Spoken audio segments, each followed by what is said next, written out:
G'day, and welcome back to another episode. It is your boy, the captain of the ship, the man in charge. It is I, Bradley J. Driver. But you can call me Brad or the captain. If you call me the captain, you'd be the first one to do it. It is my self-proclaimed nickname, as I'm manning the ship over here by myself.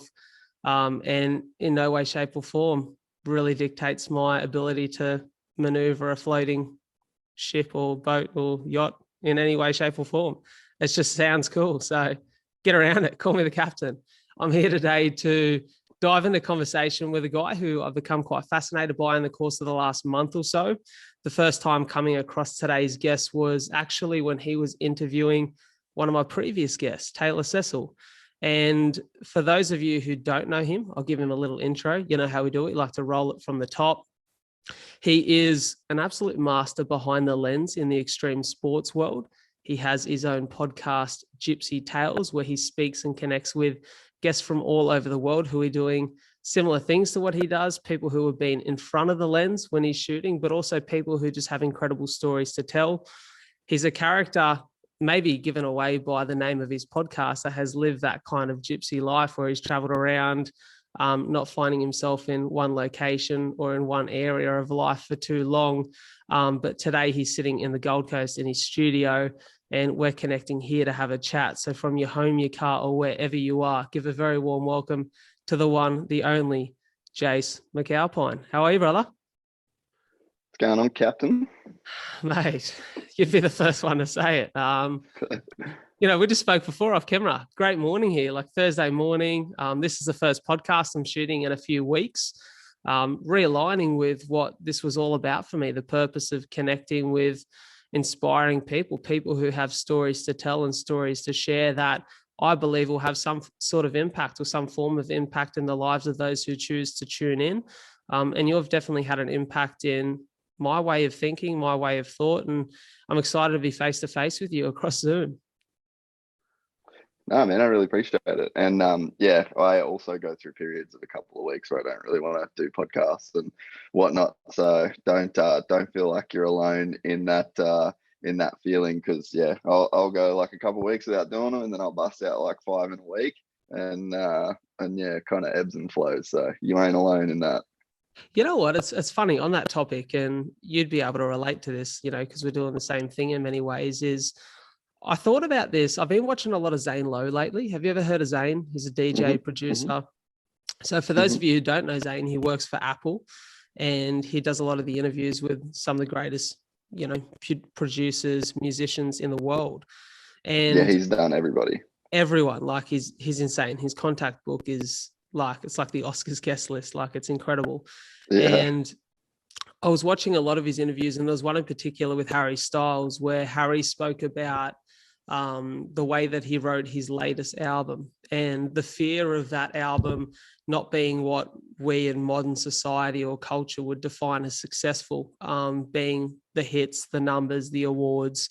And he said, a friend said to me, what's success but the smile on your face? And I really liked that. And it made me think about what I'm doing, how I'm doing it, and the way I'm releasing it to the world. And that one day, I hope this really does have not just impact on a few people, which I know it does at the moment, but global impact. When you feel like you can help, you want to help as many people as possible. And I thought, is this going in the direction I want it to be? And if it's not, what do I have to do? And I feel like this year really understanding and defining my audience was important, but in sometimes defining your audience and thinking about the business, you can lose a little bit of yourself. And the reason I took a few weeks off was to refine that and to reform an idea, which was almost to approach this as a musician would or a producer would, and create albums of conversation or collections that I release in one big album form. So finding people like yourself who are storytellers, finding people who have underdog stories, come up stories. Maybe it's a full album or collection of my thoughts, the things that I've been journaling, writing down, and the journey of that month or 3 months of my life, and dropping them as albums instead of the thoughtless conversation that's just thrown out into the world every week. Because as we said off camera, my mind changes like the seasons, and the things I love do too. So I think that's the way I'm moving forward with this. But I'm fascinated by the way that as storytellers, we're so individually driven and motivated. And I'm really excited to hear about what drives and motivates you in your work, in your journey. And I think the start of any great story is the start of life. So in a few minutes, if you could sort of give us an idea of where you come from and I guess who Jase is as a human being and how you've been influenced throughout the earlier years of your life. Yeah, sweet. Well, so I grew up in Cairns in Queensland, real young parents. So I'm 33 this month.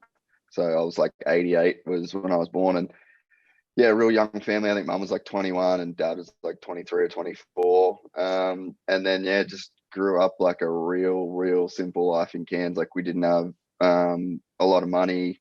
Both parents kind of worked like pretty, flat out. It was just standard sort of, low income Aussie household. My old boy grew up racing motocross. Okay. So he grew up on a farm and had bikes, and then he started racing, and then I kind of was born into this time of my dad's life where he was still like traveling all over Australia racing, and camping was a big thing. Like if you grew up where we grew up and you didn't have a lot, you just went bush, like you literally didn't need anything to go bush. So sort of grew up as a bit of a motocross kid, bush rat. Grew up in I spent a lot of time in like Aboriginal communities as well, which was really cool. So I definitely, I think looking back on it now, like I had a pretty different sort of upbringing, just based on like location and who my parents were. And then kind of had like I feel like I had kind of like a gnarly childhood in the sense, like when I got into my teenage years, of just like the suburb we lived in, the school I went to, it just kind of turned into like a pretty violent sort of place when I was growing up. Okay. So I think that sort of shaped quite a bit of kind of the direction that I went with certain things. But yeah, managed to stay out of trouble and finished high school. And I knew that I was never going to work for people. Like it just was not on the radar. Like I was a smart kid, but literally barely got through school. Like I got expelled from a couple of schools.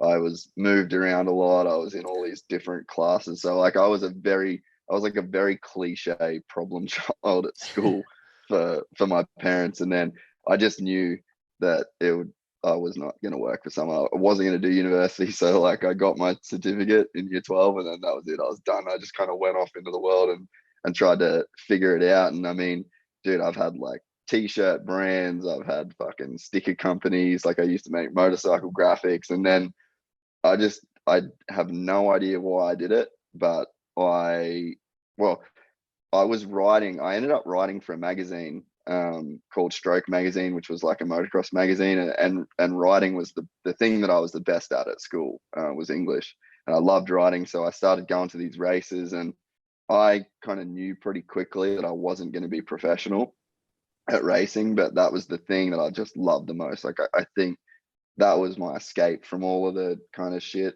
that you go through as just like a teenager, like everyone kind of goes through that's like finding yourself or whatever you sort of do as a teenager. And so motocross was always my escape, and I just wanted to, if I couldn't be a pro rider, I wanted to do something where I lived that sport, and that sport became my life. And so yeah, I fucking have no idea why. Like my parents never had a camera. Like we don't even really have like that many photos and shit as kids. We got no videos, like literally nothing. And for whatever reason, I maxed out a credit card with a fucking camera, and I bought a camera and a tripod, and then I just started filming my friends that were good at riding and were going pro. And then yeah, that there really launched like the film career. And I spent a couple years in Australia. I got pretty lucky that I was quite good at it. Like I could produce videos straight away that looked like what everybody else was doing at the time on like Vimeo, because YouTube wasn't really a thing even. And yeah, I just kind of hustled my way from job to job. I lived in a high ace van for probably 4 years, and that's where the Gypsy nickname come from. And I just traveled all around Australia in this like busted ass high ace, and I just would go to every race I could, and I'd call like different team managers or different clothing or like gear companies or bike manufacturers, and be like, hey, like, can you give me $600 and I'll film for the weekend and I'll make this video and blah blah blah. And then I sort of just like did that and worked my way up. And I had a pretty big break, I guess, when I went to America in 2010. And then from the minute I got to America, I was like, fuck, this is where I need to be. So I stayed there for 2 months with literally zero money. Like, and that's not an exaggeration. Like, I had a camera and $0. And I just like couch surfed around America for 2 months. And then I got back to Australia and was just, I have to get back to America. So I think I stayed in Australia for another like 3 months after that. And then the next 8 years, I was in America essentially. This is fascinating, and there's so much to unpack here. So I'm going to go back and unpack certain things from this first part, or this a good chunk of your life, what sounds like here. And you sound like you had a very similar childhood to me, not in the sense that we were like growing up in Wollongong on the coast. We spent a lot of our time here on the coast. We didn't really go bush. I rode a little bit as a kid, but it was always like, I think it was just more out of pure enjoyment than any want to succeed or push it too far in that field. It was just a nice way to spend a Saturday or a Sunday. But I think in many ways, we both had very active lifestyles around family, around people we love, and that appreciation for life and how good life is something that was a real foundation and fundamental knowing for me as a child. And I think that's led into me doing the things I've done now, and I guess my zest for getting the most out of life, which I sense that you have too. I really want to unpack, the nickname Gypsy, and I guess what you spoke about there, that disinterest for school and the system, and the disinterest in working for someone or being an employee, and really wanting to craft your own life and take, be the captain of your own ship, if I may. Yeah. And do you think that's something that was a reflection of the people that you grew up around, the people you spent your time with? Or do you feel like that's something that's been in your nature from really young, that want to just, be your own man? Honestly, like it came from fucking trauma. Like it's gnarly. Like I had this like two relationships with my dad, right? So I had this relationship with my dad as like the motocross guy that would like take us to racing and riding, and then he was like our footy coach, and like there was that guy, and I fucking loved that dude so much. And then there was the guy that just like completely hated his job. Like he worked for the city council, and it was just like he was just around these fucking idiots constantly at his work, and like he couldn't never got paid any more money. And like a lot of I think money honestly created like a lot of like problems in my head almost, like because I'd see what other kids had, and then I'd see what other kids got, and then I'd see what we got, and then I got teased a lot because of the things that we didn't have, and that like there was a lot of trauma in that for me, and I just didn't really understand it. And yeah, so I think that was honestly like my drive. Like I looked at like I worked in a video store at 13. I worked at I was like lawn mowing and washing cut. Like I literally did everything I could from like when I was 11 years old to make money, because I looked at money. It's like that was the problem. That was the thing that caused all of the problems in our life, And there was a part of me that was like, I started working and like hustling like crazy so I could buy a new bike, so that when I went to the bike jumps, I wouldn't get teased by the kids that had cool bikes, So like that's literally where my fucking drive come from, and it was super unhealthy. And knowing what I know now, like if I could go back to myself, I'd be like, dude, just don't worry about it. Like this is like this is actually like a good thing. There's like ways that you can look at it, but yeah, for me, like the seeing how hard it was for my dad just to like fucking keep a roof over the family and all that sort of shit, and like the pressures that created, I was just like, I'm out. Like if that's what life is, I don't want that. And it's like it sort of even feels like hard even saying that in a way, like because I fucking love my dad so much, but it's like that's just the cards that were dealt for him, and it's a cool story for him and my mum. Like both of them, like my dad ended up leaving that job, they moved to Brisbane, my mum got a big promotion, like they do well now, and so it's kind of like a pretty happy ending in that regard. But yeah, that honestly, man, like I didn't have an appreciation for life. Like I didn't, it was just in my mind, I was like, dude, you're at the fucking bottom of the ladder here. Like you have to, like your life will get better like the further up the ladder you go almost, And not like now looking back at it, I'm like, that's not the right attitude. but just coming from where we came from, that was honestly how I saw, I guess, like the hustle and the grind and wanting to have a better life. Like that's where it came from.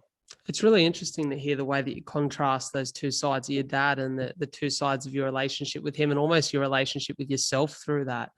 One thing that I can definitely relate to is, whilst growing up, anyone who knows me, I say it on the podcast all the time, I sound like a broken record. Like my mom, my dad, and my sister are my three greatest loves in life. Like I love them to death, love them dearly. Yeah. And I have the most amazing relationship with them. They've done so much for me. The reason I'm alive and healthy and happy and where I'm at now is because of them. And I'm very grateful for that. And we had quite a cozy upbringing, not in the way that was super rich or super wealthy. We weren't the family that was European holidaying every year or doing any of that stuff. Yeah.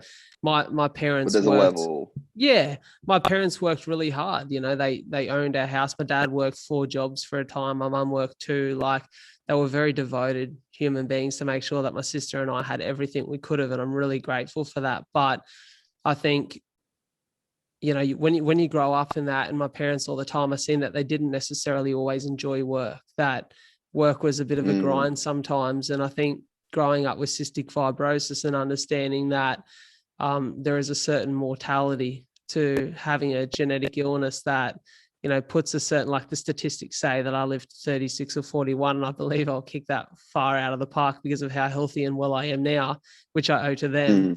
But there's this sense that money is going to give you freedom, right? That money is going to solve the problems that you will come across or encounter in the future. And so for me, leaving school, I left school. I was just similar to you, like relatively smart. I was the kind of guy that fluked my way through the first 10 years of school. But the minute I could get out of school, I wanted out to go and find a way to be successful and have success. And for me, what defined success was like being financially free, having the ability to spend the money I wanted to spend, do what I wanted to do, have the things that I wanted. And I think that's why I ended up in real estate, because I felt like I could chew the ear off anyone and have a conversation. But property meant money in many regards and in many industries. So I found myself going down this rabbit hole, which was work harder, spend more time, but in the process, lose health, miss out on relationships, not love waking up in the morning, that I got to this point where it was just like, I can't do this anymore and I need to completely change. And that's when I started to understand that the only thing that would give me freedom was waking up and doing what I loved every day. And money would be the byproduct of doing that really well when it was meant to happen. And it's a really hard thing to realize, because our society is built off the back of a financial backbone that is necessary, because we're convinced we need to spend money in these areas. We're convinced by certain ages we need to own certain things and have certain financial stabilities. And it's so wrong. I get why, because, and it's the same thing. Like my parents now, I was broke as a joke until I sold my house. I was very lucky that I worked really hard for a couple of years, spent some of that money wisely in buying a really cheap, shitty property that just happened. Well, I won't say shitty, it's a fantastic property, but buying a really cheap and sort of bottom end of the market property in Wollongong that just so happened to grow 28% in the space of a year as I was broke and needed to sell it. Like life handed me one and got me out of a hole. But my parents throughout that whole time, that whole year, were like, can we help you out? Can we give you some money? And I understood that I really need, like we said before off camera, that Jocko Willink quote, discipline equals freedom in so many ways, shape or form. I understood that the discipline for me of getting through that situation myself would allow me freedoms at certain points in my life where I understood what it meant to be in the hole, to figure it out for myself. And having now found myself free of that, I really understand that whilst money is not everything, there are certain freedoms to it. There are certain things that allows you to have certain stresses that it relieves you of. So I think as a society, we're always in this battle with money where it's really hard to understand. And sometimes we have to check ourselves if it's the only motivation. Yeah. Well, the funny thing is, man, is like in saying all of that, like I literally didn't have any money until I was fucking like 32. So like I left at 17 and, like I sort of traveled the world and did all the, shit that I did film wise, but like I actually didn't make fuck all money. And for whatever reason, like that, you know, that in my head was like, I got to do this, I got to do that, I got to like get out and make this life myself. But I didn't make any money. And it's funny, like I've been looking back at it now as I kind of have figured out a bit more the money side of life. Is I was just chasing experience for the longest time, and I just didn't. I I was so used to being broke. Like the even the concept of financial, like it's something that I could understand. Like so, it's something that I could intellectualize, but in terms of like the experiential component, it just fully eluded me, you know.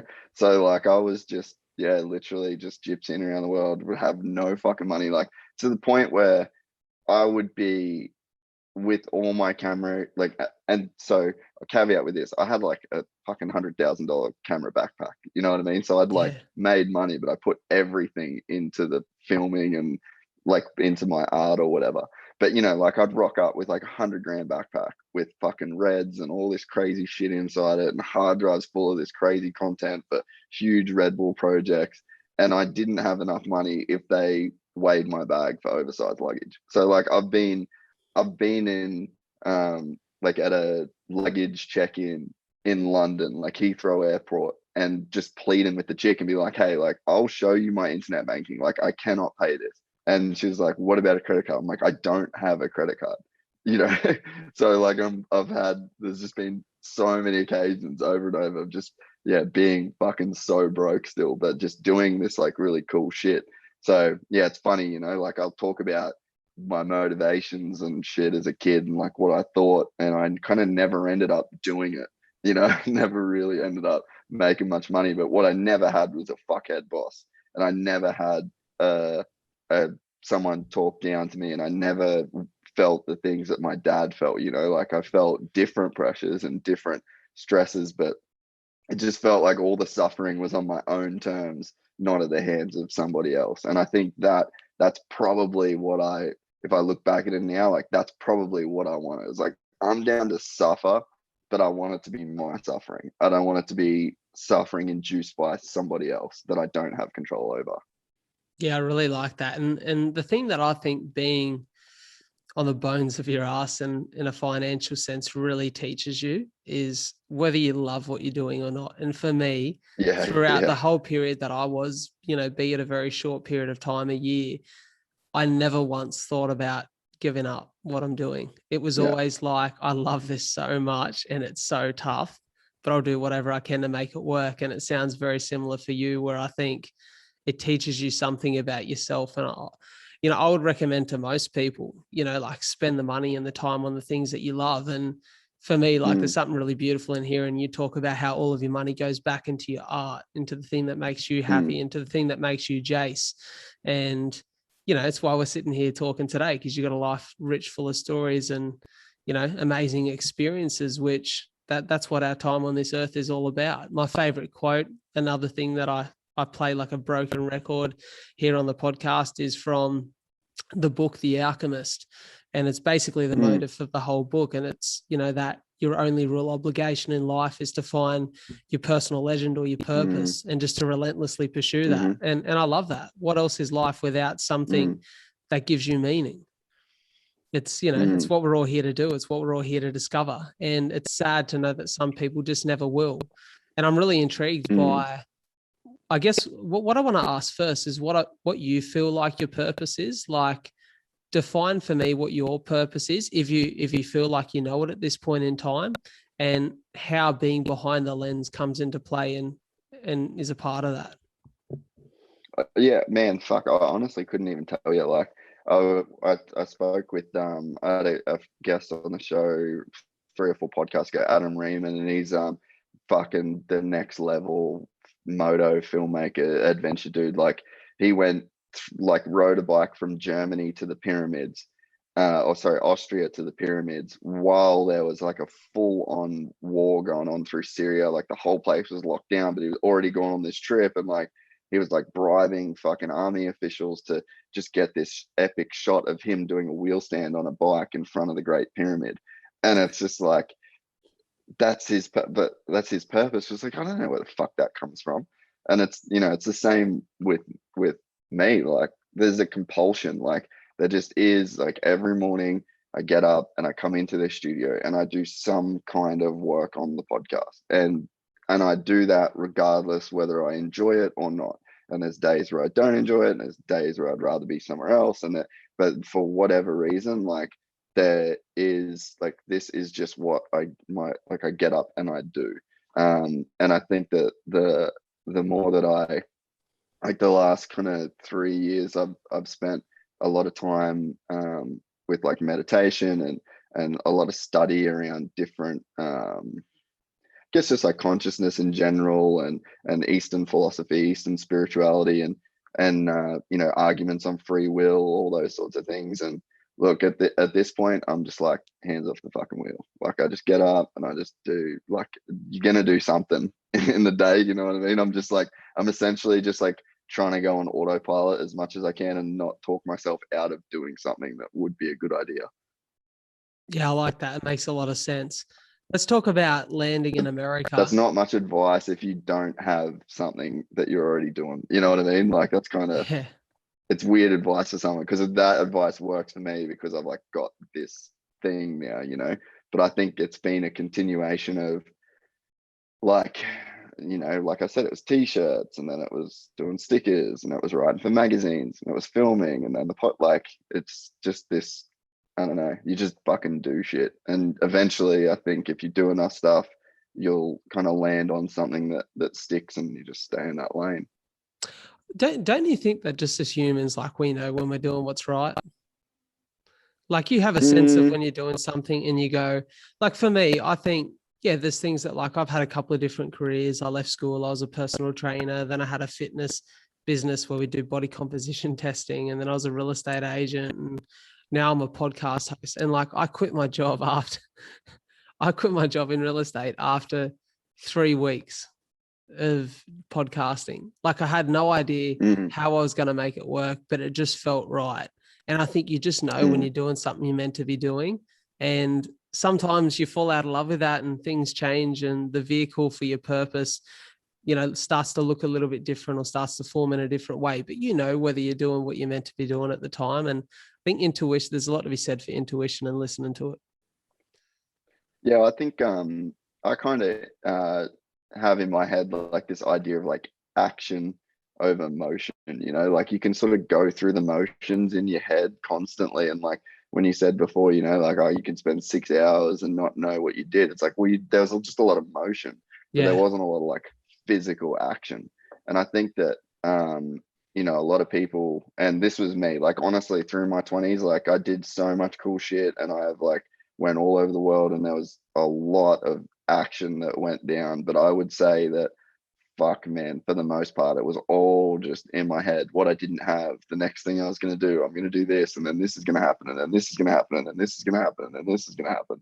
And you're just like so far down this fucking road, and you're just like watching this movie in your head of like what you think your life will be. And while you're watching that movie, zero fucking action is actually taking place in your life that could do anything towards you getting to any one of those thoughts that you're having. So I just think that, less time in motion, more time in action. And, I definitely have been a victim of that. It's just like, it's just wanderlust, like I remember like almost having like a completely separate life in my mind of like who I thought I was going to be. And you just like indulge in that fucking movie every day. It's like this TV series that you're watching in your head of like what you think your life will be. And it's just like, what the fuck are you doing, Let's talk about those moments of action then, right? So for me, you're like packing a bag and heading to America. That's a moment of action. That's a conscious decision that, I've got this camera in my backpack and I'm going to chase it and make it happen. Let's talk about landing in America and going, okay, what actions do I need to make now? And can you define some of the actions throughout your life, your career, that have had really meaningful impact on the direction of your life? I mean, I guess there's like key timeline things, like buying my camera was the first thing that really, like, that was an action that just completely set off, all these chains of events. But I mean, yeah, it was like that. And then I think going to America the first time, and another thing like was I come up with an idea for a team. There was a team that was going to America from Australia, and I was in America and Australia, and I'd filmed those guys. So like I just popped in an idea. I was like, you should pitch them a web series documentary. And there was like a web series was like not even a fucking thing at this point, you know? And then that led to me like essentially staying in America for that 8-year period. But I mean, all that stuff, like I don't know if you've heard arguments around free will or things like that, but I really don't think that we have the free will that we think we do. So like, even for you to say like a conscious decision, I mean, when I look back, like I don't know what the decision making was. I don't know why I did any of the things I did. Like I just did what I did, and it led to the next thing and the next thing and the next thing and the next thing. But I think that the one thing that I've learned for now, for like, or when I look back, I always tried to be really, really nice to people. And like I always made conversation. I was always took like a real interest in people. And if anything, when I look back, it's that those relationships, like they're the things that provide the opportunities for action, if that makes sense. So it's like you've got to be willing to just do the things when they pop up. But I feel like all of those opportunities come from, like the guy at Red Bull hit you up, or the guy that you met at this day offers you to stay at his place because you were super cool to him. And, so I feel like probably, yeah, I don't know. I think that just being good to people was probably the most valuable asset that did set up all of the cool experiences along the way.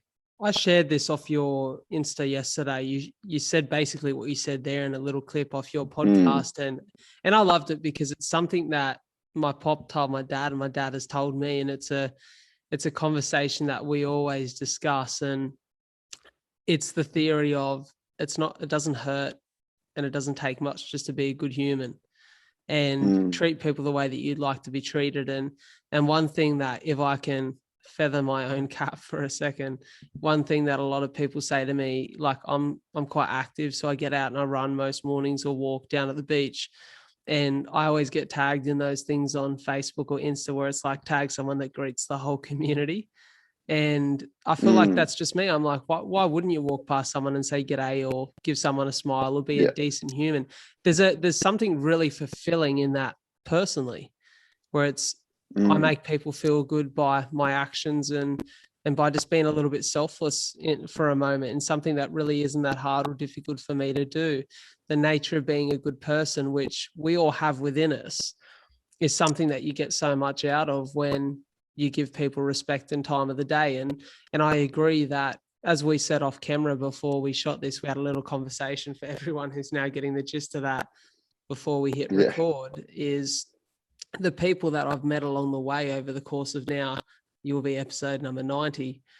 It's, it's incredible. You meet so many amazing people. And that's the thing I love about telling stories behind a microphone, is I learn from the people I have on, but you create these amazing connections with most of them that, play certain roles in your life and provide certain opportunities at a time. But it's not because you're looking for opportunities or you're looking for the next business venture or the next person that's going to help you amount to what you want to amount to. It's just because it feels fucking good to be a decent human. Man, my best friend Sam, you'll see him on the podcast all the time. Like he's always on there with me and carrying on. We go on all the trips together and shit. Like that motherfucker has, like, his life is dialed. Like his business kills it. Like financially, he's fucking dialed. He's got these great people around him. Like all the successful shit that you want to like look at in life, he's got. And all of that comes from him being a good person. Like he's the nicest person, like way nicer than me, like to the fucking ridiculous degree. And he takes care of people so much. Like he calls people like I don't have the energy that he has for people. Like he's the kind of person that has so much energy to give other people. And as a result of that, man, like huge business deals, you know what I mean? Like massive fucking network of people that he works with, like crazy Rolodex of people. Like the people that think he's cool are people that most, normal people will look at on a TV, and like, like those kind of characters, like just top echelon people think he's the coolest motherfucker in the world. And that's because he just is. Like, he's the nicest person. And like, being nice to people and being good to people and giving out like a lot of that energy has literally taken care of his whole life. It's fucking crazy. It's insane, isn't it? I love speaking about friendships and relationships. And obviously you said Sam's your best mate. Where was that friendship formed? Dude, just at the track. Like, just he was me. He fucking was not gonna be good enough to ride motocross, and he loved motocross. And so he like literally started a sticker company as well. And then he grew up in Tassie. So we just met at races, and we'd split hotel rooms. Like, we were literally just trying to fucking make it. And he was putting goggles on, like taking care of guys' goggles and doing their tear offs and just like hustling, man. He ended up being like the Rockstar distributor in like Rockstar energy drink. Like, he ended up being the distributor in Tassie. He was like 20, started making millions of dollars, and then they took it off him, and then he lost millions of dollars. Like, he's a fucking, yeah, he's just the wildest dude. But yeah, like, yeah, honestly, just at the track. And I lived in America for so long. Like, he'd come over every now and again, and we weren't in contact. Like, I'm actually I'm not a big texter or replier. I don't like to text people. I don't like to have phone calls. I don't answer email. I'm the fucking worst. But so like, I'd see him, and then I'd be all in. Like, all right, you're gonna come to my house and we'll stay. We'll hang out for a week or whatever. And then that was it. I wouldn't talk to him for like a year. But now when I moved back home, like, my brother was the first one to live in Burleigh, and me and my brother, we're basically twins. Like, we're 18 months apart, but we do everything together, have our whole life. And he moved to Burleigh, and then Sam moved to Burleigh, and then I moved to Burleigh. So all of us were just like, all right, we've all spent our time like doing our shit. Like, we need to like have our little community back together. That's sick. I love that. I've got a really close connection with my best mates. Like, I've got a lot of really good mates, and I'm blessed to say I've got a lot of good people around me. But I've got that foundational group of like, 5 or 6 of us that they've been there. Like, every time I've been in a hospital bed, they're the boys that come up and spend the night, telling stories and having laughs, and like, just good mates that'll be there for you at your worst. And they're those connections that no matter the people you meet along the way, you always go back to. But I'm also interested, like, for you throughout this journey up until the point where you're at now, who have been maybe, one or two of the, I guess, the main relationships or the profound relationships that have had a real impact on the direction of your life and who you are as a person, and maybe even challenged you? In what way? Like, guests through the podcast, or just like people guests in through the general? podcast, people that have been in front of the lens when you've been behind it, or just people in general. Yeah, anyone. Man, I'm honestly so fucking lucky. Like, that's the beauty of what I've done. And I think that's the thing that I've really learned, and that's why I think that podcasting is a very valuable thing. So like, no matter what level, so like, regardless of how many people listen to your show, the reason why you should still do it is because people don't have access to mentors in the way that I wish everybody did. Like, I'm fucking insanely lucky, dude. Like, I got to, just because I was good at filming these guys, I got to be around so many people. And then you'd meet the writers, and they're amazing, but then you'd meet their trainer, who was a South African SAS dude that was a professional cyclist and triathlete, and now he trains motocross. Like, there's some really crazy people that you can meet. And then if you're a good person and you get the number and you stay in contact, and there's so many crazy people that can have these influences in your life. I think through, and so not a lot of people have that. Like, if you grow up in, like, when I was a kid, for example, like, I didn't have any role models like that. I had my Uncle Glenn, and I had my fucking dad and some of his mates. Like, it was the smallest, most non-worldly. Like, I wasn't on a plane until I was 18. So it's just like, some people's worlds are so small because not through any choice of their own. And they just don't have access. But now with podcasts and with YouTube and things like that, man, you can have access to somebody like yourself that then has access to other people. So there's like this, you know, like branch kind It's a of network, that yeah. can, yeah, exactly. So, yeah. So anyway, I think that's why podcasting is so important, because that is the juice. Like that is the thing, is you're getting to hear this perspective from somebody that's lived in a completely different place to you, lived a completely different life, and you can start to add these different perspectives onto your own. You know, it's just like this layer after layer after layer after layer that you can build just through like listening to people. But so to answer your question, yeah, like there's honestly too many people to name when it comes to the, I guess, like influencers or whatever. But I think I've got a pretty small circle of people that I'll talk to like daily. I talk to my brother daily. I talk to my mate Sam daily. And it's kind of it, you know, like there's only a real small group of people. I got some friends from Cairns that I still am super close with. I got a friend, Jeremy, he's like one of the Red Bull bosses in America. We're still super tight, but yeah, I mean, I maybe got like 5 or 6 people that I'm in real communication with, on like I guess a daily level, you know? Yeah, and it's important to have some, isn't it? To have some support. I think I don't know if you've ever heard of Ben Crow. I've been sort of man crushing on him a little bit lately. What's he do? I've heard that name. So he used to be the head of basically storytelling at Nike, where he helped athletes define and create story. And he's been on a lot of great podcasts. I think you'd really enjoy listening to him. Hey, he's a fascinating guy, and he works with basically a lot of Australia's best athletes.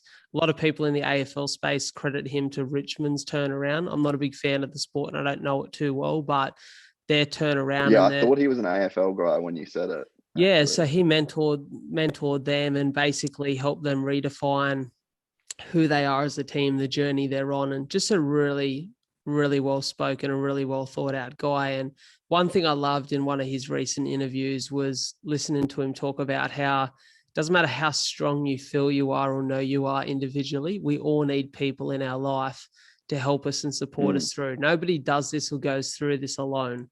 It's not a solo journey, you know, and I really think it's important that people find and have those anchors in their life. And that's usually the people you love and the people you spend your time around. You're definitely a result of the 5 people you spend your time with. And so hearing that, I love to hear that, man. I love to hear that a lot of those people that you still speak with daily are people who have been there for a good part of your life. I think that's a testament to your character too. Well, I think man, honestly, like in doing this, the bigger, it's funny, like you go through waves of like the size of the show, you know what I mean? Like, and the volume of messages that you get, the volume of praise that you get, that it's kind of a weird thing to navigate. And it's fucking been super up and down for me, of like, I get super into like zoned in on that shit and kind of like, I don't know, indulging in a little bit. And if you don't have those people that knew you before the podcast and knew before anyone ever knew who you were, then it's fucking be super hard to gauge like if you're losing touch with shit, you know, like if you listen to any podcast with Sam on it, like all he does is just fucking roast me. And like all our videos is like, we drove to Western Australia, we called it the West Coast Roast Tour, because like all we do is fucking rip on each other. Like I could never do anything too cool for my friends to tell me I'm still just a fucking stoner nerd, you know? Yeah, it's funny you say that, because whenever I'm with my boys, one of my mates, Dane, always says to me, he goes, "Mate, I don't care how big you get, I'll never remind you that you're a fucking goose." That like, and Yeah, that's and what so mates are you for, and man. yeah, Brings you back down to 100%. earth. Hey, I want to talk about some of the experiences that put a smile on your face, some of the really memorable moments throughout your journey thus far that you look back on and have some real pride over, but also are the stories. You know, we all have the spaghetti stories, as my old man calls them, that we love to tell at a dinner table or at a dinner party. What are the ones for you that are really memorable and notable? Oh fuck. I don't know, eh? I mean, I just I guess just like the travel that I got to do was pretty insane. Like I remember there was one, it's not really a story I tell, but I feel like this was one moment where I really was like, fuck, you got a sick life, dude. Like it's pretty insane what you're up to. I was standing, I went to Alaska to shoot a snowmobile ski race in the North Pole for Red Bull. So like we get there, we've got me and Anthony, who's a still friend of mine today. He's a producer at Red Bull. We land in Anchorage, and then we get this motorhome where we drive for like 8 or 9 hours north of Anchorage into the North Pole. And it was the fucking most incredible experience. Like it was so sick.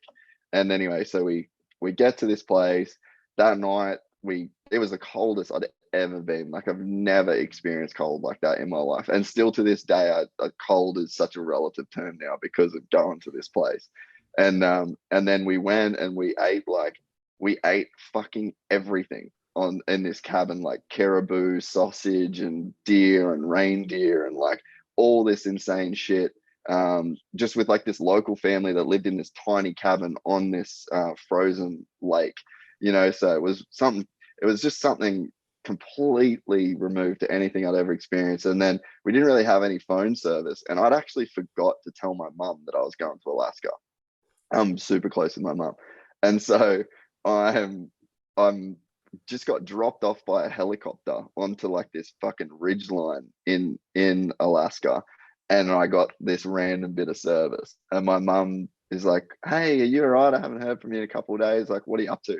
And I sent her like a selfie on this fucking ridge line. There was like glaciers all, and I just wrote like, "I forgot to tell you I was in Alaska," and that's all the message said.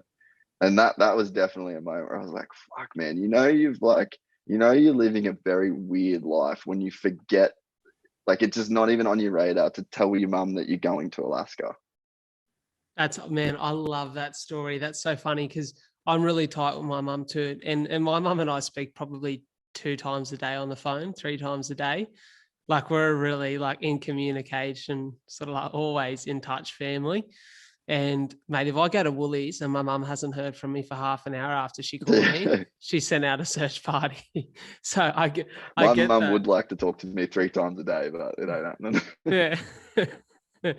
But I love that, man. And I've actually gone back to it at the moment. So I'll admit through lockdown's been a really nice time for me here I guess for the listeners up there in Queensland, or from wherever around the world, because bloody hell you're connected, that are listening to this from your side of the fence. I live here in Wollongong, or the Illawarra of New South Wales, and we're in lockdown at the moment. Beautiful spot for those who don't know. Oh, it's stunning, man. I love it. I'm such an advocate for here. I could run the fucking Wollongong tourist page. I love it, eh? And yeah, that's so sick. Lockdown for me has been a really nice time. I run, I'm quite outdoorsy. So I spent a lot of time and when I run, like I'm just no music, just in my thoughts, thinking.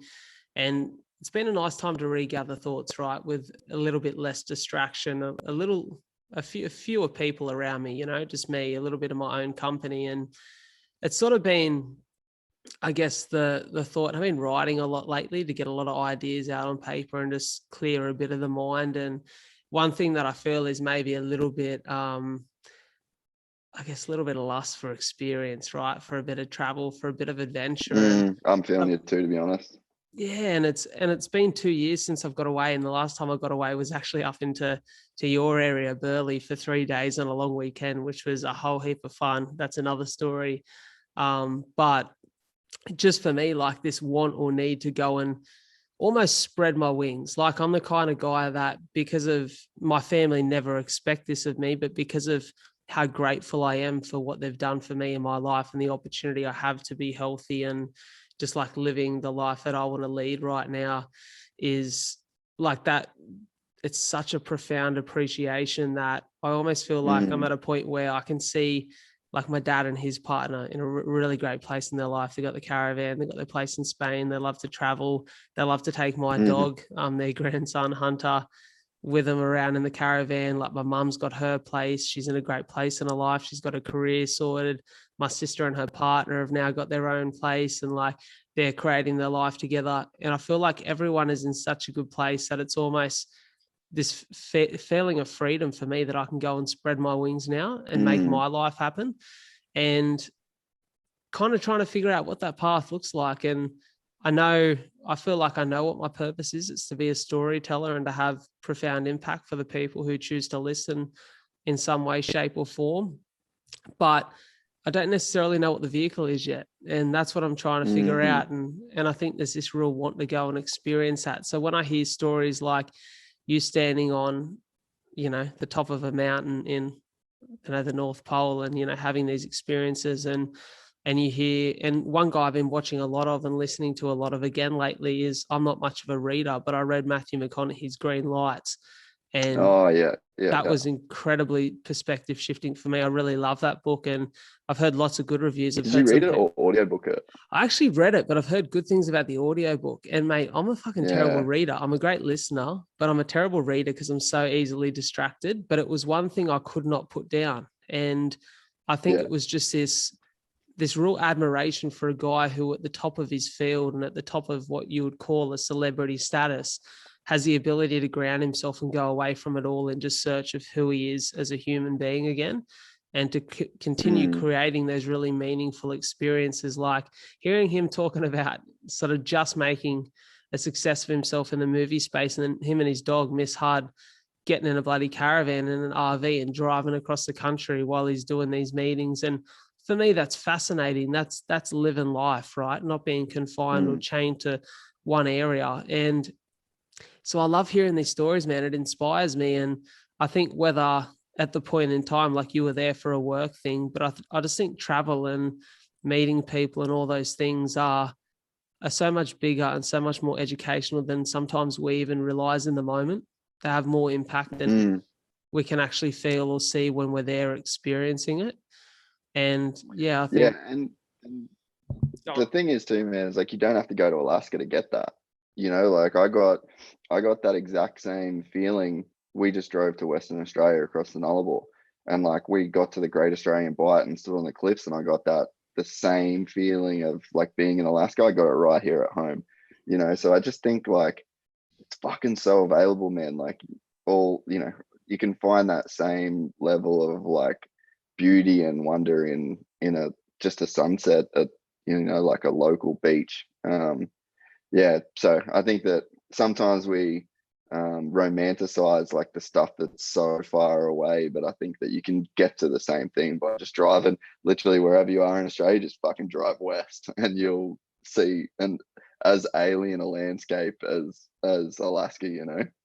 Yeah, it's crazy because I think sometimes it just all boils down to moving outside a comfort zone, and comfort zones that's exactly what it is. I don't think they're always a bad thing. Like I'm really comfortable in my hometown, but I love it here. There's so many great things that happen for me in this area. But I think it's like anything. Like I ran my first ever marathon last year after only running for a couple of months. It was the best day of my life.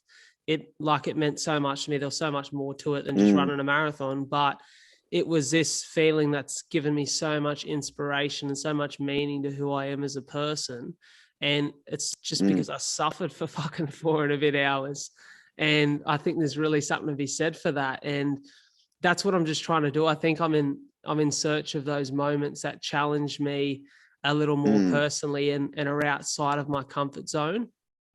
And I think just finding the right opportunities to do that, or maybe sometimes just taking the leap of faith. What would you say is the greatest lesson, or some of the greatest lessons you've learned in your life throughout those challenging and adventurous experiences? I think that there's a couple. Well, I think probably the biggest thing, and I mean, if you fucking if anyone listens to Gypsy Tales, have heard me talk about it 1,000 times. But a few years ago, like I started doing meditation quite seriously, and like the study around not just doing it and doing the sitting, but also like a lot of just trying to get knowledge around those concepts. And I really kind of am, I guess, like an advocate of certain ways of thinking about your conscious experience, if that makes sense. I just don't think that we're selves in the way that we think we are. I think we identify with thoughts so much. And like I was saying, like you kind of watch the movie of your life. Like I think when you realize, and you just can do this by just sitting down and seeing how your thoughts appear. What thoughts appear? Are you in control of those thoughts? Do you know what thoughts coming next? When you really sit down and just watch the way that like you appear in your own mind, I think there's some really good insights to be found there, that can kind of free you from a lot of baggage, and a lot of like that kind of mental sort of suffering that we all go through. And I think that the whole argument around free will, like if you can really kind of get your head around that, I don't know how it sounds to people. I wonder if it sounds like super fucking hokey and weird. But I think that there's some real baggage that comes with even the thought of, or like the concept of like free will, like you're the one that authors your thoughts. And it's like, if that was the case, like if you were the one that decided what you were going to think, you'd never think a bad thought again. You'd never be in a bad mood. You know what I mean? Like, and even, before you said like to make someone smile. Well, like a smile is only an impactful thing because you didn't know it was coming. Like if you know what I mean? Like if you fake a smile, it's not a smile anymore, is it? Yeah, so no. There is this, like when you really, really, really spend time looking at the way we actually are, I think that you can really free yourself from a lot of, the need to travel, the need to be successful, the need for this to get this many views, or even like motivation. Like I can clearly see now what motivation is.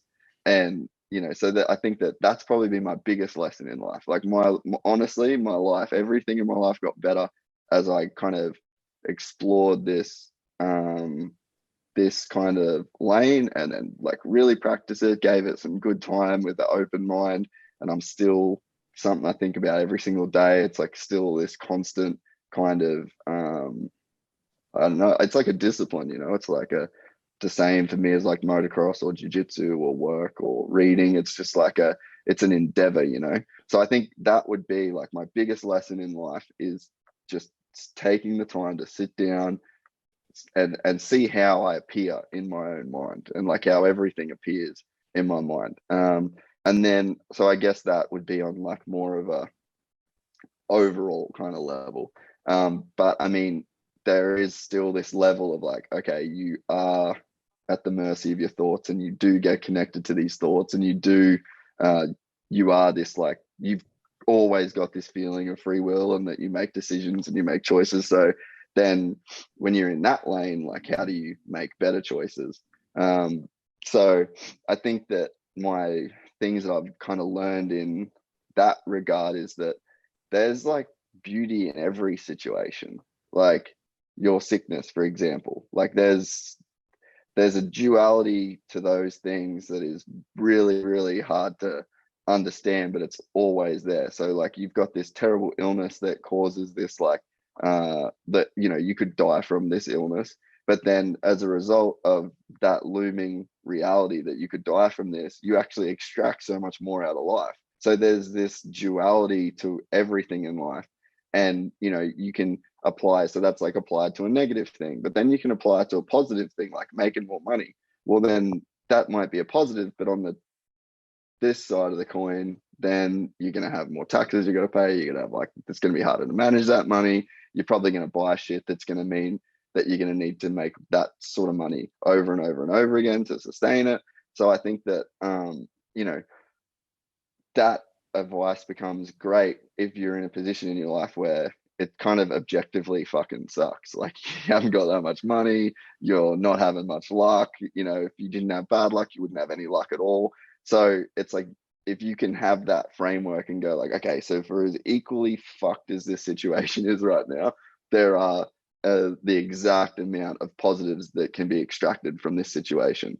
So I think that to be able to, I guess, like, and I can look back in every fucked up situation in my life, and I can do that now with hindsight. So it's like, how do you live with hindsight in the moment? And it's like, know that whatever shit situation you're in, just be calibrated to instantly see the good and the bad in those situations. And then you can kind of achieve like a bit of equanimity and you can just go forward, you know? Yeah, it's a matter of perspective, isn't it? And yeah, I really Yeah. like that. I want to dive down the rabbit hole a little bit of what you started that answer with. And do you believe in fate? Uh, nah, nah, Not really. Not really, because for nah. me, it So almost like, felt like that's sort of like what you were sort of going down the lines of, almost that life is a little bit scripted in a sense that we're here being, and there's certain things that are out of our control. Did I translate that wrong, or? no. Like, yeah. So that's right. But I would say that fate doesn't account for randomness.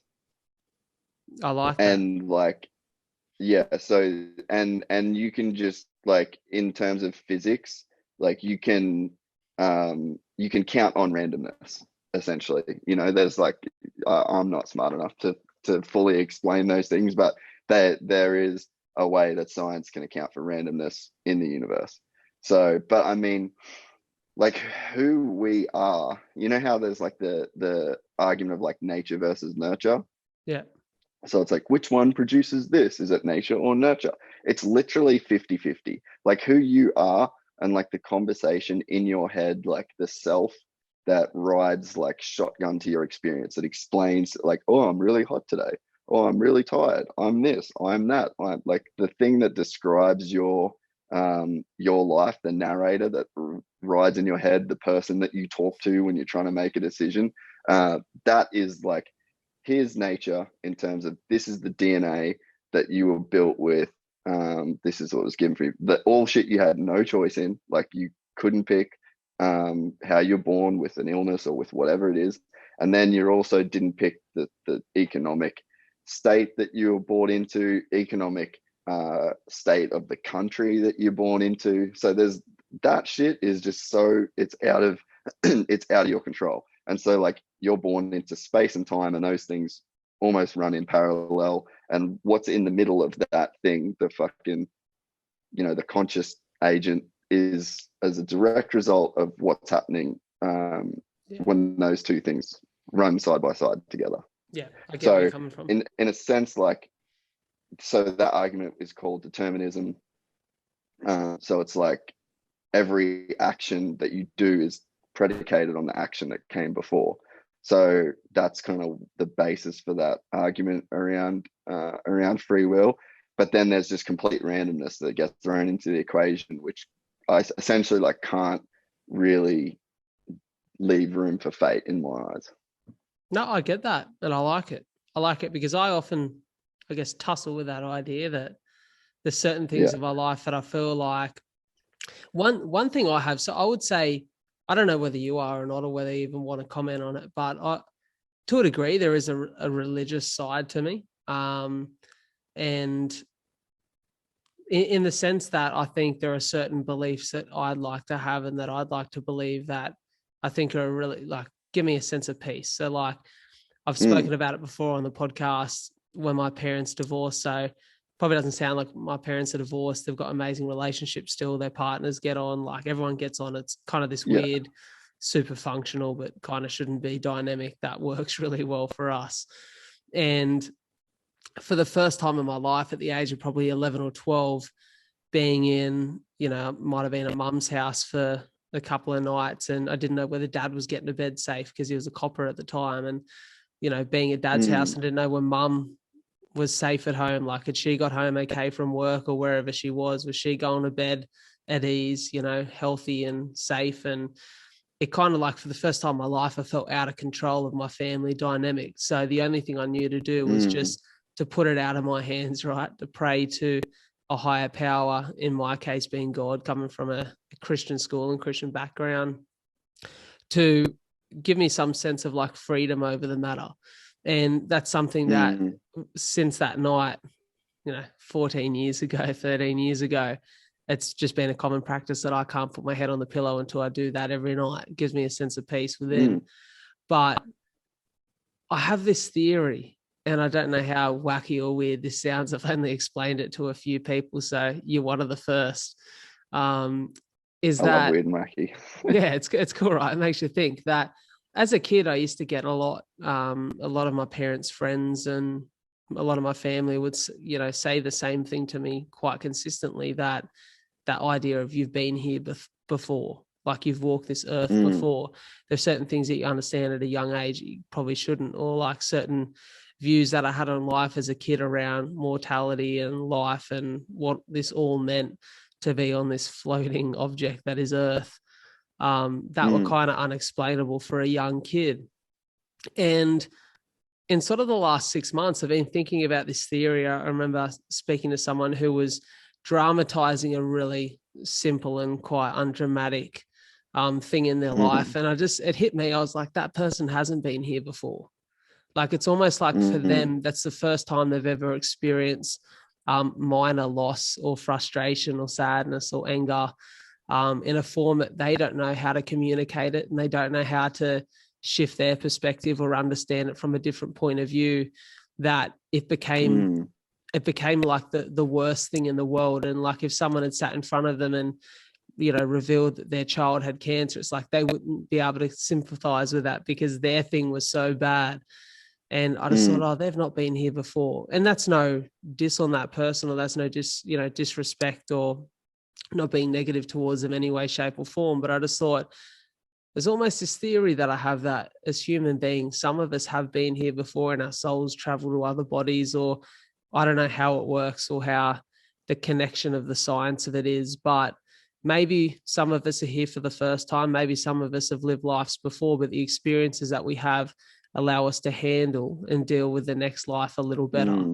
And so I thought, maybe for me, having cystic fibrosis and being born with that, and from a young age being really okay with that and understanding what that meant, but having this incredibly positive outlook on it all, maybe that's because in some other life I've been a parent who had a child who was sick, and I just understand that that's out of my hands. Or like, I don't know, maybe, it's something that I sort of tussle with, that theory that maybe we've not all been here for the first time, and maybe life does go on after this. But I definitely believe the things we learn and the experiences we have allow us to have greater impact in the next one. And, or whether that just be lasting, impact in the life that we're living now. There's a quote that I love from Gladiator, shout out to Russell Crowe. And yeah, Rusty. I've actually got a tattoo booked. I was supposed to have it this week during lockdown, but it got cancelled. And one of the pieces was just a quote from that movie, and it says that what we do in life echoes in eternity. And I really love that, because I believe, whether that be in yourself consciously and, or in your soul, and that translates to another body in future time, or whether that just be in written word or in a story that's told long after you're here, I believe who we are and the experiences we're having have far greater impact than just this life. Oh, definitely. And there's definitely like I'm not sure. Like I try and spend literally zero time thinking about anything that goes beyond the like life. You know what I mean? I don't know why, for whatever reason. And yeah, but there is like look at the internet. Like, that is just the collective consciousness. Like, that is the thing. Like, everything is there. So I don't know. It seems like we all share the same conscious experience, and like that's probably science's greatest mystery at the moment, is just like, what is conscious experience, and like, how is something conscious and another thing is not. I mean, we kind of had like this huge scientific breakthrough in terms of like what gives life over something that is lifeless, and scientists found out the double helix and DNA. So it's like, are we going to find the next thing in some later date, and that thing is the double helix of like what consciousness is, and then that opens up this whole new field of studying into like why we even have an experience at all. You know what I mean? Like, my dog is like, he's having an experience, like he's alive, but does he have a self in his head that he's relating his own experience to?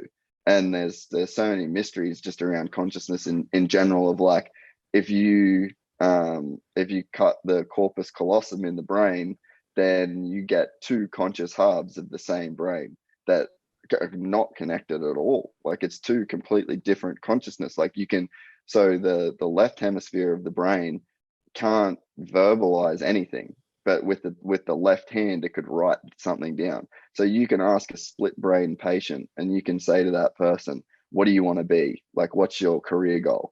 And the right hemisphere, which is the one that can actually speak, will say like, I want to be a podcaster.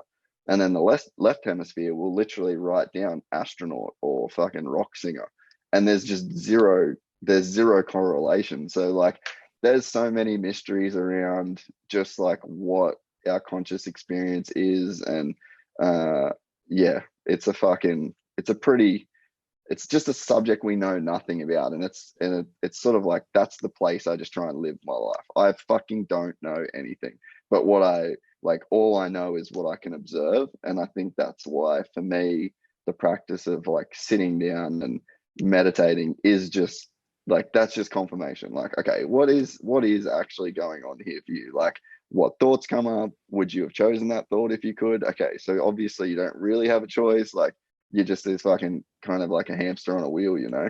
And I think that, you know, like that person that is, you describe that is like making a mountain out of a molehill, you know, it's like that person is just like captured by a thought that they didn't author.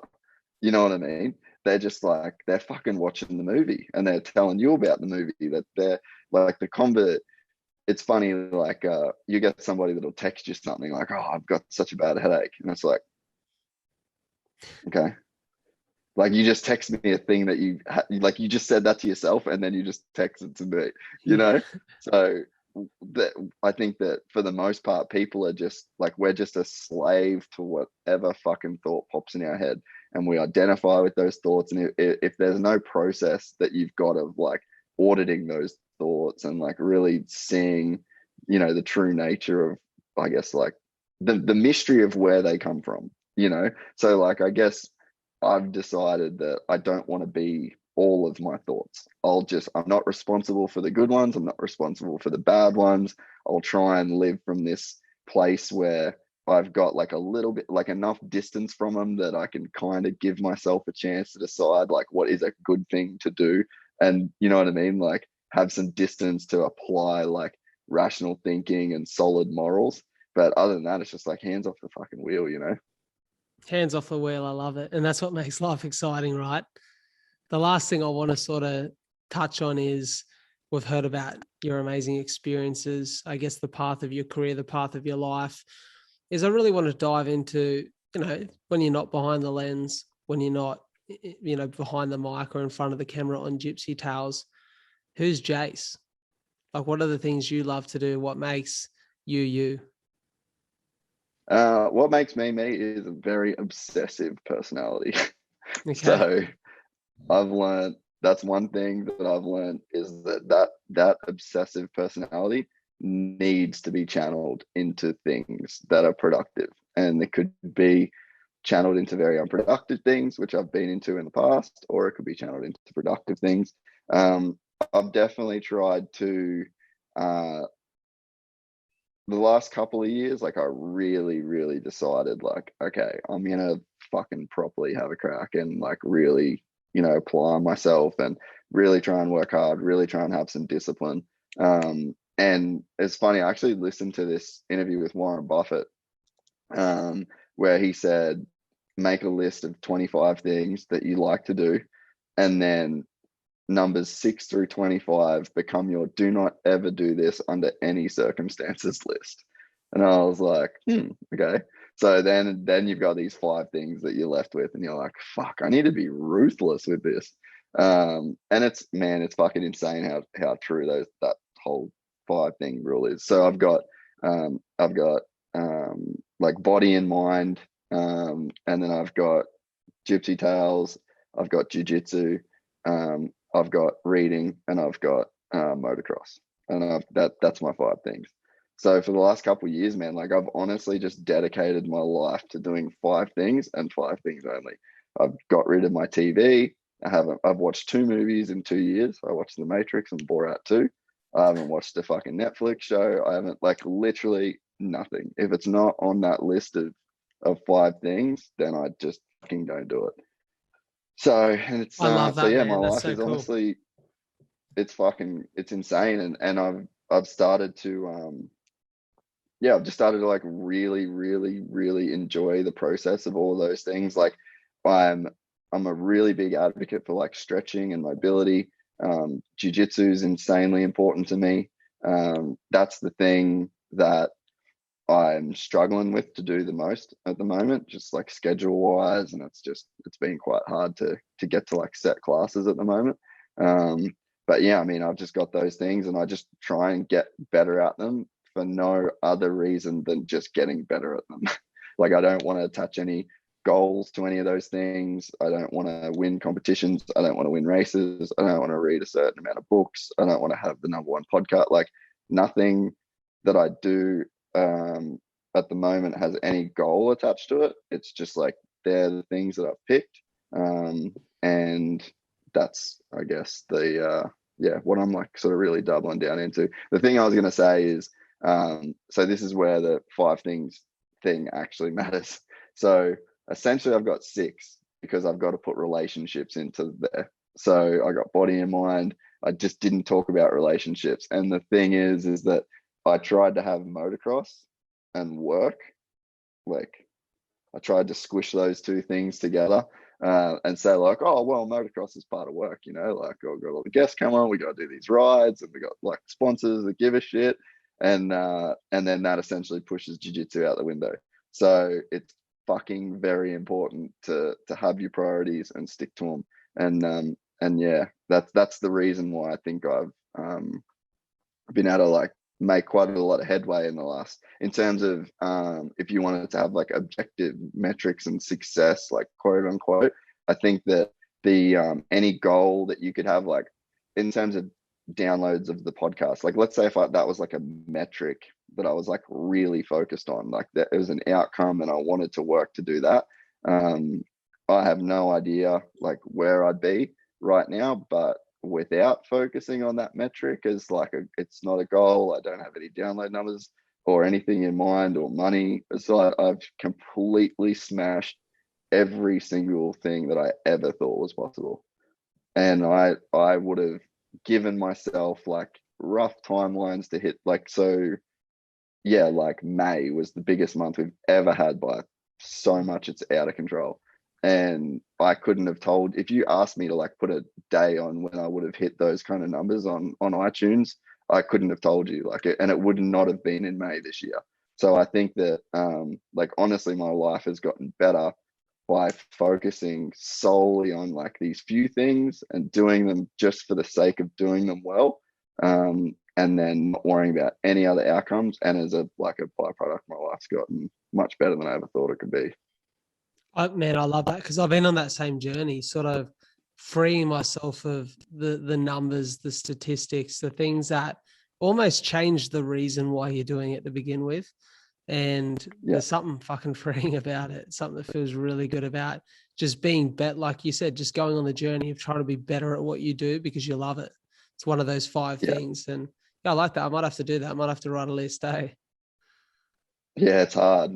The thing is too, man, like, this was like a really fucking good insight that come from just this constant practice of, the things that I've been talking about. But so the other day I was editing some fucking YouTube shit.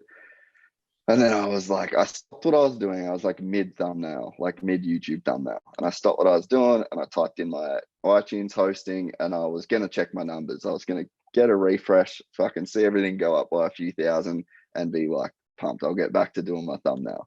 And then I stopped myself and I was like, I just had this pretty, like, complex thought hit me very quickly.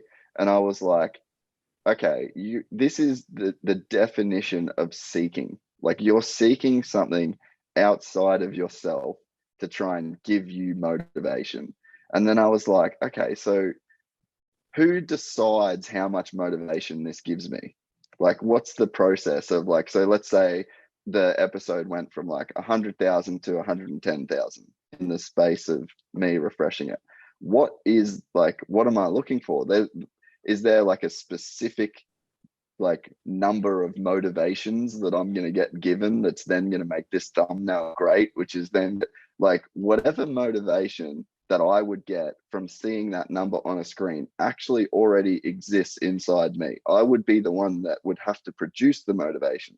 So like essentially I was looking at this external thing, or this thing that I viewed as external on a screen that would then like do its fucking thing and just translate into motivation in my brain that would make me feel good and make me, so I was like literally looking outside of myself for this, like at this object that was then going to give me this internal motivation. And I was just like, this is like fucked up. So it's like this, like I was trying to be at the mercy of whatever those few numbers were that come up on the screen. And then I was like, okay, let's just not check those numbers and let's just make the fucking thumbnail. Whatever the motivation is that I was gonna get from that screen is already inside me. Like I actually don't need that. And I think that it's in that little example, like you can fucking apply that to everything, dude. Like whether it's how you look or whether it's fucking how much money you've got, all of these things, like at the end of the day, whatever it is that you've got externally, your brain is the thing that's going to put a tangible value on that. So it's like you're only ever going to be at the mercy of what you think that thing is worth. Like if I put on a new, like this is, I fucking love this sweater. You know, I was actually going to say, I was going to many... compliment you on that because I fucking dig the detail on the collar. Yeah, it's a fucking sick sweater actually. But yeah, it's like, so how much does this give me as over if I wore a Bond sweater? You know what I mean? So it's literally inside your mind that dictates its worth anyway. So like, what the fuck? Why bother looking outside for whatever it is, like motivation or approval? It all exists inside your fucking brain anyway. Like at some point, you've just got to do the conversion, and then you're at the mercy of your brain's conversion of that value. So it's like, fuck all that shit. It all exists inside you anyway. Just do it to do it, and let the chips fall where they may. I think that's a really, really good way to end off today's interview, because I feel like that's something each and every one of us could, we're often in search of it, and we often feel like we practice it, but we could always use a bit of work with it. Self-validation over external validation. And it's something that I always say, I don't care what people think. But to a degree, we fall into the trap of caring too much at certain points in time. And as I said before, I really started to care what the numbers were, and I lost myself a little bit in the process. So yeah, I guess it's tapping into your brain and, like you said, creating the value for yourself, what it means to you, how it feels, what difference that makes in your life, and whether it aligns with purpose or not. Jase, what a chat. Really good time talking to you. And I know that everybody on the other side of this video or audio will get so much out of it. I want to make sure that all of your links and taglines are in the description, whether it be on YouTube or the audio platforms here, so everyone can get around to you. But do you want to give some of your stuff a quick shout out so some of the people can come by and have a squiz?